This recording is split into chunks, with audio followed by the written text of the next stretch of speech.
Welcome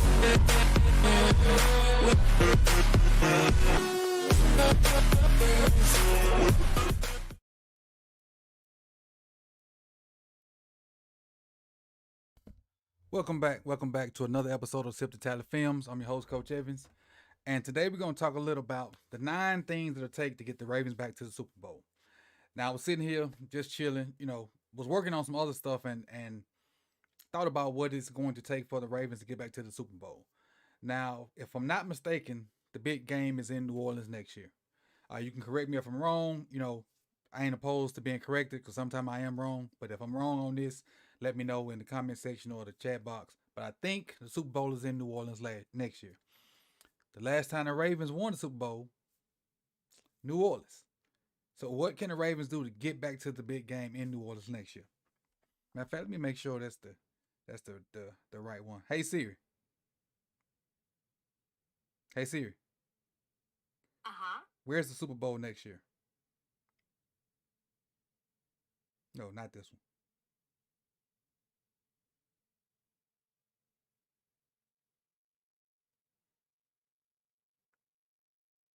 Hey Siri.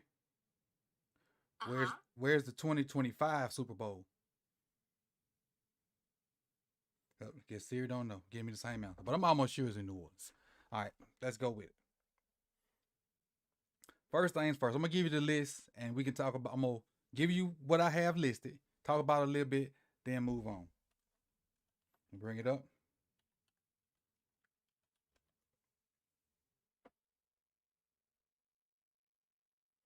Yes, and again, I was right. Super Bowl next year is in New Orleans, February 9th next year.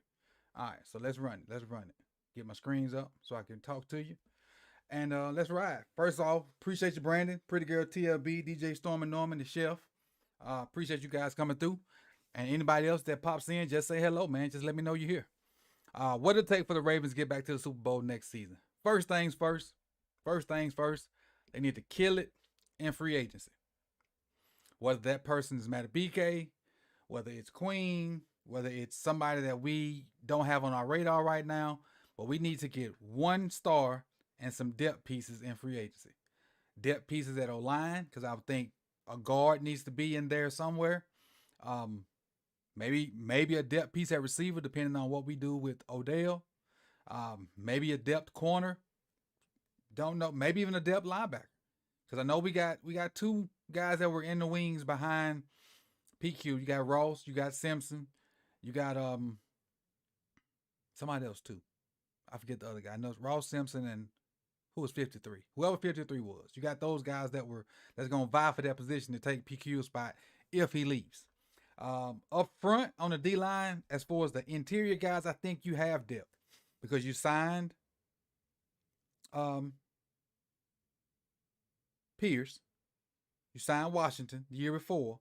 Travis Jones is still on his rookie contract. And one of those stars that we may re-sign is Justin Matabike. So that's a part of that free agency number that I'm throwing out there. You got to have a star and some depth pieces to go with it. So if that star's on offense or if that star's on defense, you got to come out of free agency with 1 star at least. At least 1 star. And maybe even an up-and-coming guy that we haven't really heard of. I got somebody in mind that I'll talk about in a later video that I wouldn't mind seeing on the team that's a free agent. That's a name that nobody will think of. But I'll talk about that at a later date. All right, number two. Kill the draft. Right now we have 8 picks.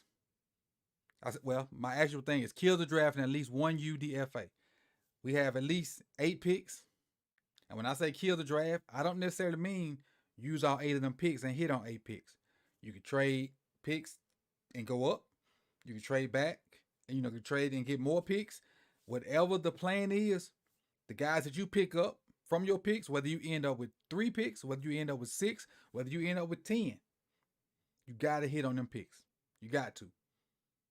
Some of them people got to come in and be able to contribute at some point. Not necessarily start and be, all pro and all rookie team, but they got to be competent enough to come in and fit some of the spots we're going to be weak at. Because we actually have a Super Bowl window now. And that thing is going to get smaller and smaller, especially with 15 still in the league. So we actually got a Super Bowl window and we got to take advantage of it right now. So if you got a put a bunch of picks together and move up to get what you need. Or if you got, you don't get what you need and whatever you thought you was gonna get is got picked up early, you trade back and get more picks. So you can try to compensate and have a competition for that spot. It is what it is, but you got to kill the draft. This cannot be a fluky draft. And it need to be guys that can play ASAP and not wait till they last year and play. Because if we wait till their last year and play like Matter BK just did, that Super Bowl window may be closed. It may be closed. So number 3 on my list, you got to make a decision on the 5th year option about Rashad Bateman or Dafe Owe. Now at this point, and they'll kind of do this stuff in NFL season or NFL schedule order. So that's why I'm here on number 3. At this point, I don't think they pick up either one of them's 5th year option. I don't think they pick up Bateman's or Owe's 5th year option because neither one of them have done a lot. Not necessarily blaming them for their discretions, but what have they done? I mean, you can see potential in both. You can see potential in both. And if you do pick up their 5th year option, it would be cheaper than them hitting the market and you trying to re-sign them. So maybe it's a good thing to pick up their 5th year option, but they haven't. And the reason I say this is because I think about Queen last year. At this point last year, Queen played equal to or better than Bateman and Owe has played at this point, and they declined his his 5th year option. So I'm just trying. That's what's on my mind when I think about picking up the 5th year option or declining the 5th year option.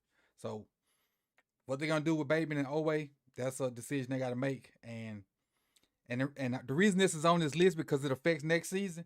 Because I think if you don't pick them up, one of these two gonna come in pouty. I ain't gonna say which one, but one of them gonna come in pouty and be just don't have a season, just have a football season. All right. Number 4, Lamar and Monken has to iron out all the rings in the offense, and I'll double back to Lamar in a minute. So what I mean by that is they need to get together, and I'm taking John Ford's word on this. Him and Monken need to sit down and all the plays they like or didn't like or didn't have a chance to run or like parts of the play but didn't like other parts of the play. They need to get together, put in what he likes, put in what he can do, put in what he's comfortable with, and go from there.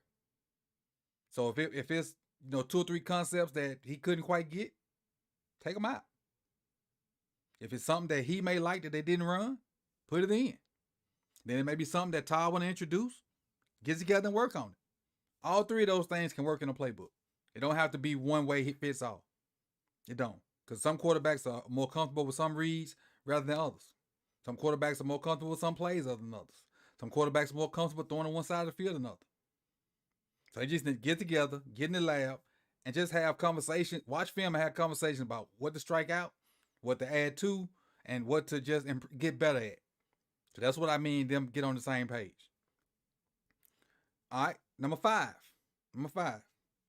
Zach Orr, put your seasoning on Mike's defense.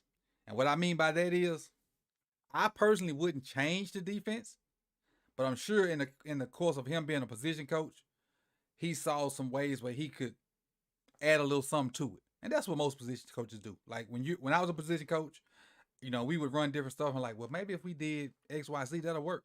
Or if I was the OC, I would do yada, yada, yada. So I'm sure there are a few wrinkles that he would want to throw on Mike's defense, but I don't think a lot needs to change except for finding out who does what well. Like because you're gonna have new bodies over there. You got to find out what Trent Simpson does well if he's a starter. You got to find out whatever corners come in, whether they good zone guys or whether they good man guys. You may have to find you another nickel guy opposite of Kyle, like to fill in that job that Marlette was doing. Find out what those guys do well. Put that in your mental Rolodex and put your seasoning on Mike McDonald's defense and make it become yours, because if he does well, he'll probably have his own team in 2 to 3 years. If it's not this one. All right, number six. and this is probably one of the most important at all. And it don't just relate to this part of the season. Get healthy or get through the preseason healthy. And health's gonna be an issue all season long, but the main thing is get through the preseason healthy. Because we've had some devastating injuries that happened in the preseason over the past 4 to 5 years. Get through the preseason healthy. And I know we're gonna have this debate like we did last year. Do the starters play it all in the preseason, or do they play a little bit? Frankly, don't care no more. Don't care. Just get them the game one healthy. I don't care if they see one snap in the preseason anymore. Get them the game one healthy, and if they get hurt during a meaningful game, so be it. It's football. But get through the preseason as healthy as possible. As healthy as possible. All right. Now we get into the stuff that I think we need to do during the season. Over the course of 17 games. Number 7. Oh, that's 8. Number 7. For the defense. Find a way to hold teams to 23 points or less. Now remember, we led the league this year in defensive points scored against with like 17 or 16 or something like that. Whatever it was. I don't think we're going to be able to do that again. Because the pieces we're going to lose, whether we lose Queen and Matabike, or whether we just lose Queen, or whether we just lose Matabike, I don't think we're going to be able to hold team to 17 again, or 16, or whatever the number was. That's why I put it at 23. But I'm going to give you, we're going to keep going. This is all intertwined together. Just stay with me. Defense, find a way to hold teams to 23 points or less. Whether it's be getting stops, whether it's, get more turnovers like you did last year, get time to sacks, bend but don't break again, like force a bunch of field goals once they get into the red zone. Whatever you got to do, hold them to 23 points. Just hold them to 23 points. Nothing above. I don't care who it is, because we already know the schedule. Chiefs got a high-powered offense. Texans going to be better on offense. Dallas can score, when Dak ain't throwing it to the other team.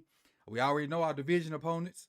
I don't know what Tampa going to do, but Baker threw for a lot of yards last year. So hold the opponents to 23 yards on average. And eventually, you're going to give up more than that some, and you're probably going to give up less than that to some other team. So on average, hold them to 23 points. I think that's the magic number for the defense next year. Number 8. Now we're at 8. 7.2, actually. But it's definitely 8. Offense. Take what the defense give you. Don't force any plays. Don't panic. Just stay the course. And that means whether it's a run play, do what you need to do through the whistle. If it's a pass play, do what you need to do, and don't cut off plays. Just play. Just keep playing through it. Take what the defense give you. If you're a receiver, you got a post snap read and the safety split, run that post. If you're a post snap read and you got a post safety, curl that thing up across his face. Whatever it is, just take what they give you and don't force stuff. Whatever that is. And that means that's from the top down. It ain't just one person individual. That's from Monken, Lamar, the receivers, running backs, O-line, tight ends, everybody. Like with Mark, all his option routes, whatever they give you, take them. What Mark could learn is, because I'm finna pivot a little bit. When I did the little film study on Travis Kelce, and I never even put it out. I just did it for myself. I didn't even make a video on it. I was looking at all the routes Kelce ran, and I think I charted like 15 or 17 or so routes that Kelce run the week before. If I'm not mistaken, 8 or 9, maybe even 10 of those routes were just option routes, or what I thought was option routes. But he really didn't have a design spot to get. He just waited for the defense to move from somewhere, and he sat there. Like if he was over the middle of the ball, he'd wait till the defender split, then he'd sit in the middle.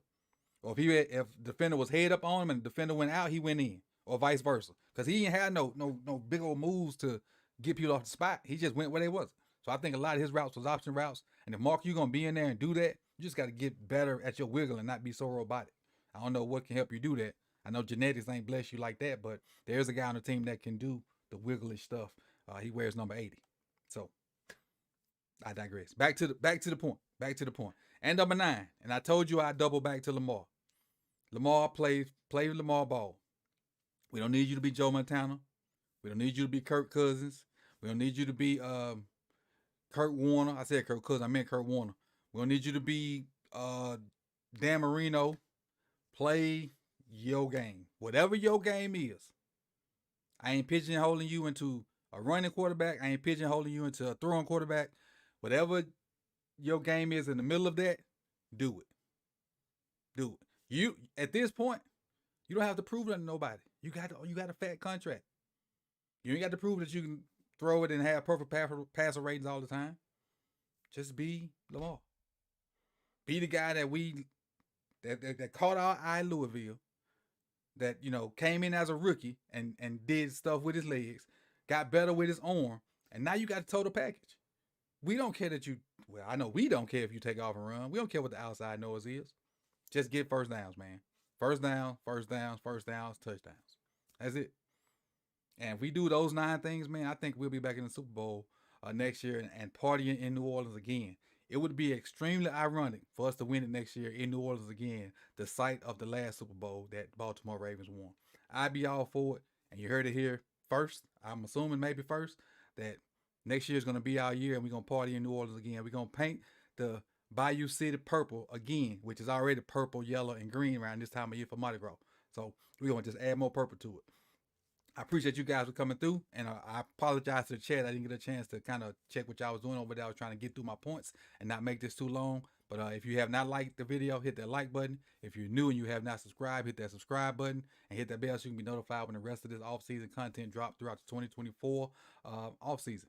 I appreciate you guys and enjoy the rest of your Saturday. Peace and love.